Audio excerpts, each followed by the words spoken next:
Hi guys, welcome to Code Decode. Today we will be covering the exception handling interview questions for the basic level.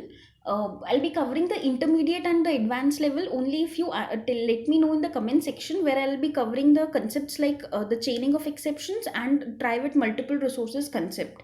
So if you let me know in the comment section, then only I'll create the video on that. So let's get started with the basic level questions. What is an exception?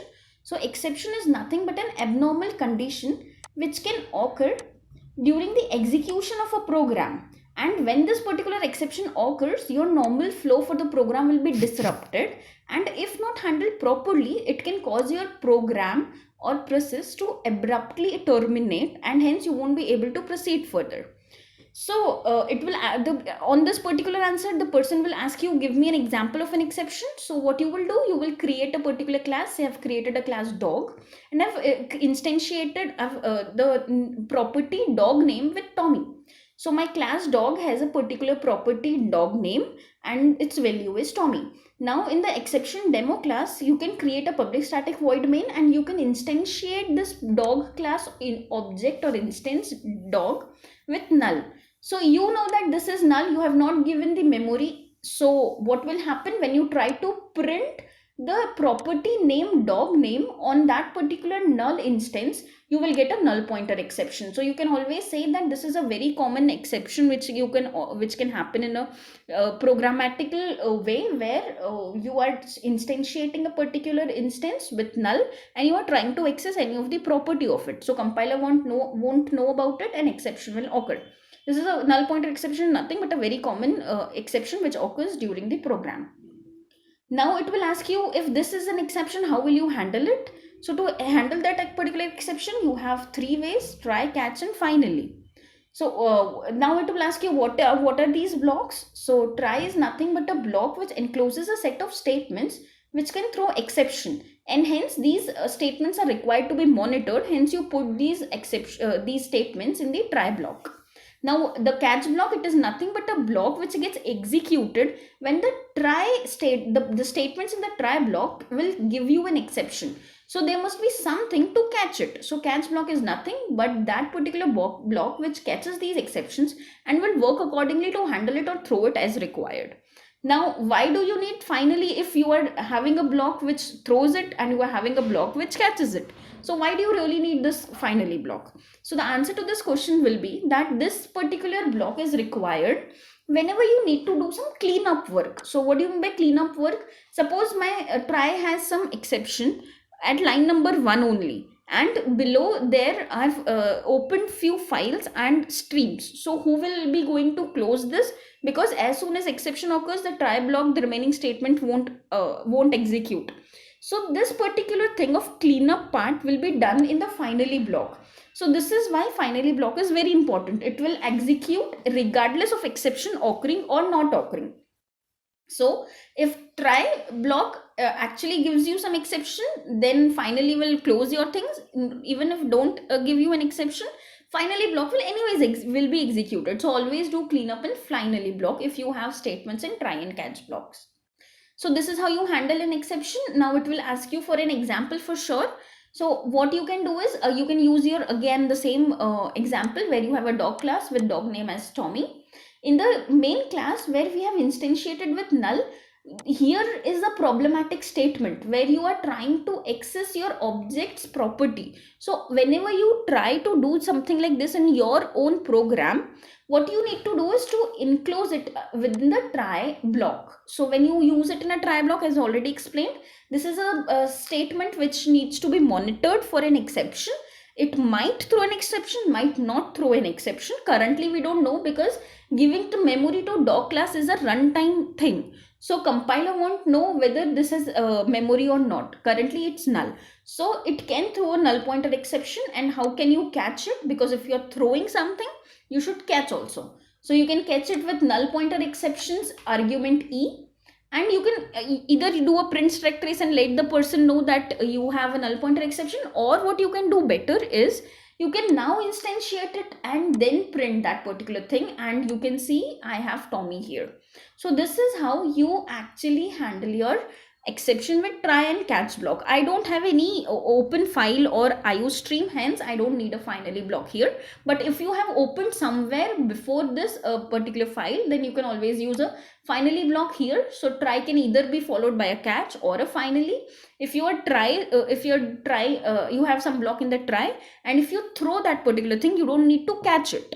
You can ask your parent class, like if this is not, if this does not have a parent class, if this might be having a parent class, you can always throw an exception and you can ask your parent to handle it properly and do whatever is needed to be done. So this is how you can use a try, catch, throw and throws. I'll be covering throws soon. First, let me cover the basic part. So now the very important question that for sure a particular person may ask you is, what is the hierarchy of exception? So the hierarchy of an exception handling in Java is like this. You have a parent class called throwable.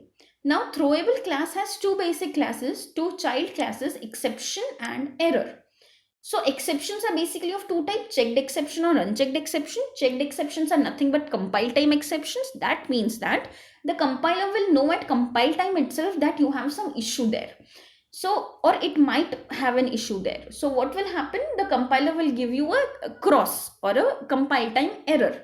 So the examples of these checked exceptions will be IO exception or SQL exception or class not found exception. While in terms of unchecked exceptions or runtime exceptions, compiler will have no idea about these exceptions and it won't give you any compile time exception, compile time error. So example is null pointer exception, number format exception, index out of bound exception. Null pointer exception I've already told you. Compiler, if you can remember, compiler does not give me any exception. Can you see any red error here? No, it doesn't, because compiler does not know that it might throw you an exception. So that's how the runtime exceptions or unchecked exceptions are. Compiler won't give you exception. You have to understand by your logic that this might throw an exception and you have to handle it either using a try catch block, or you can throw it and ask your parent to handle it for you. The index out of bound exceptions are having two more children. That is array index out of bound or string index out of bound exception. So these are two examples of index out of bound exception. So remember these examples. The interviewer might ask you an example of checked exception or give him an example of unchecked exception, which compiler won't handle and you will be handling it by your own logic. So you can always give an example of null pointer of dog in the exception demo class that I have given you. Now the second child for throwable is error. So it will ask you an example of error. So the type of errors that can happen is the stack overflow error, the error out of memory error, and virtual machine error. So remember, there is a very vast difference between the error and exception, and that is I'll be covering in the next slide. So the next thing that the person will ask you is, what is the difference between exception and error? So exceptions are nothing but a way with which your program will terminate, right? So you can always recover from exception using the try, catch and finally block, or throwing that particular exception and expecting your parent to handle it. But then what is error? So the error will whenever these errors like the JVM error or virtual machine error occurs, recovering from that particular error is not at all possible, and for sure your program will terminate. There won't be a second choice to it.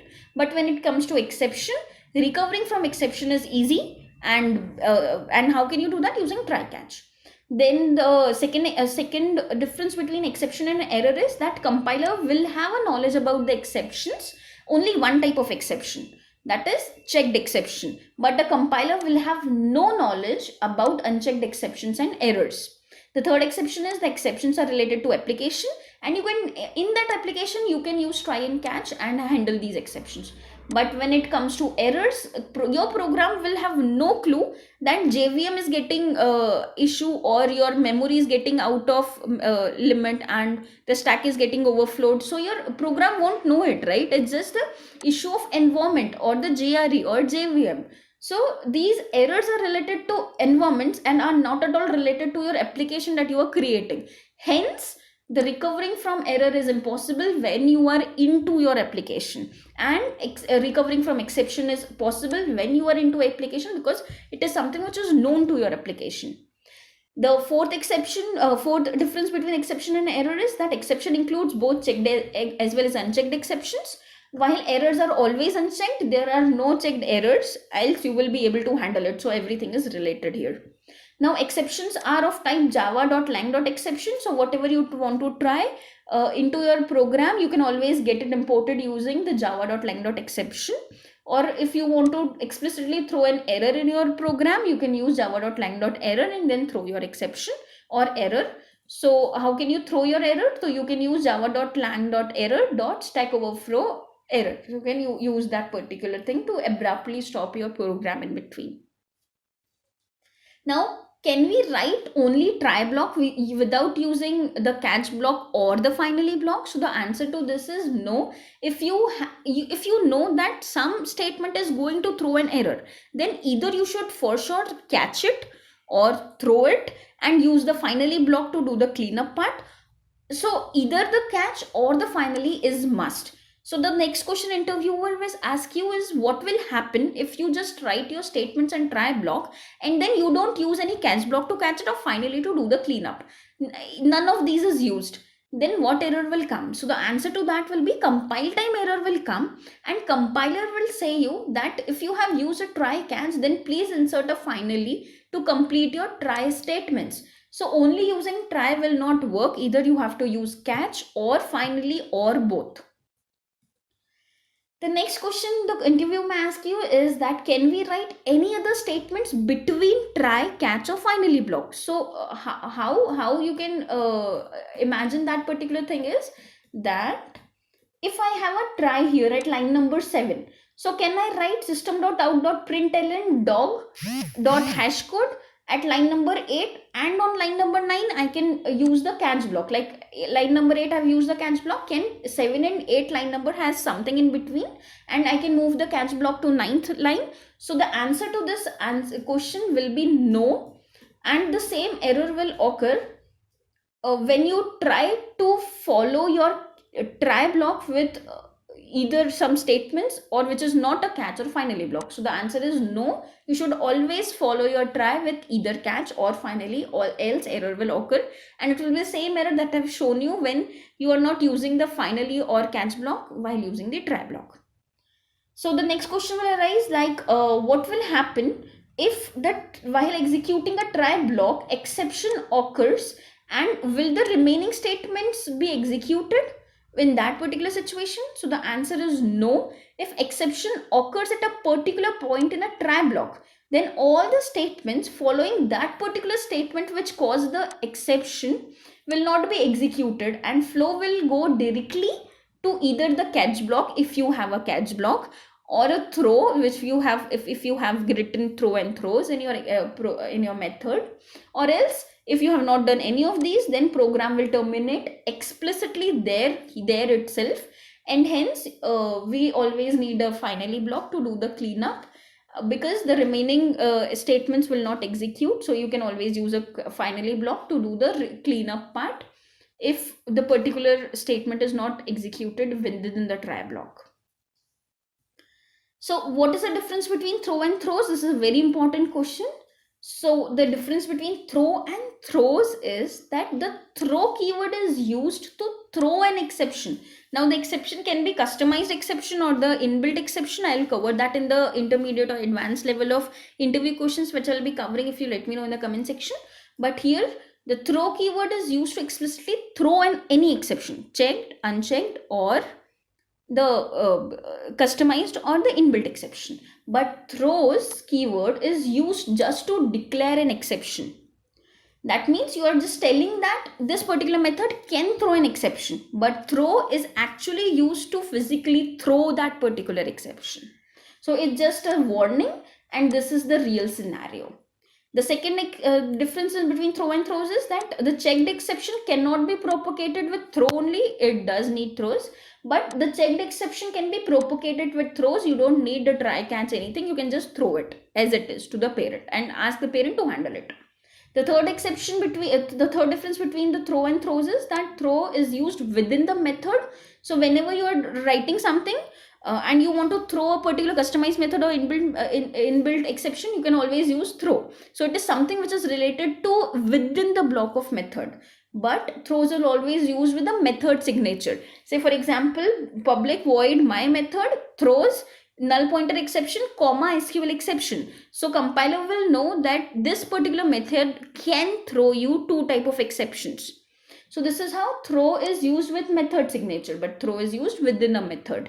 The fourth difference between this is that you cannot throw multiple exceptions. So you cannot do throw null pointer exception comma SQL exception. This is invalid syntax. But you can always use throws null pointer exception comma SQL exception, like I've told you a few seconds ago. So you can always declare multiple exceptions that a method can throw, but you can never explicitly throw multiple exceptions. You can always throw one exception, specific exception at a time.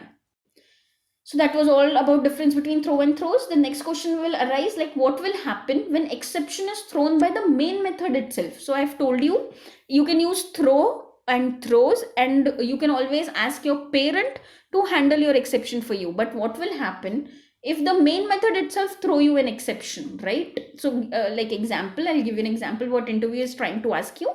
Like you have an exception demo class and you have public static void main there, and you are explicitly throwing your null pointer exception. Then the interviewer is asking you what will happen if the main method throws. So indirectly what he is asking is, there is no parent to it, so who will be handling this? So you should always answer to this particular question is that exception, if it is thrown by main method, then Java runtime is the one JRE which is responsible for handling this. And since there is no code in JRE to handle a specific null pointer exception, what it will do, the best it can do is to terminate your program. And what it will do, it will print that exception in the console. You can always get into the console, understand what exception is being thrown, and you can always use try and catch to handle that in your main method.